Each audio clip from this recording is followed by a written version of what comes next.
If you want to eject SIM tray on POCO X8 Pro Max, then first of all we're gonna take a look at the bottom of the phone.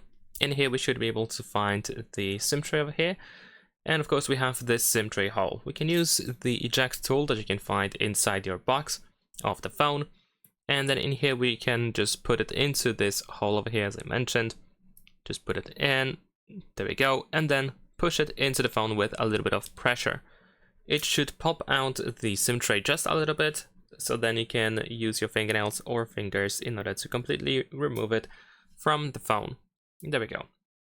And this is how the SIM tray looks like. So here we have SIM slot number 1.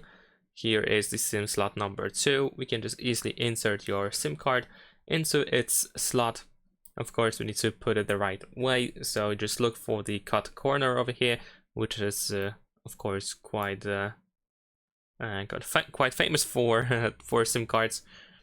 And in here we're gonna do the same thing for the second SIM card. So if you have 2 SIM cards, you can just easily insert them into their slots.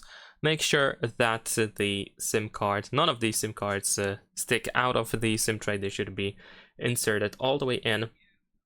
And then over here we're gonna just take a look at the bottom again, and we're gonna put the SIM tray back into the phone. Just slide it all the way in and make sure that it doesn't stick out.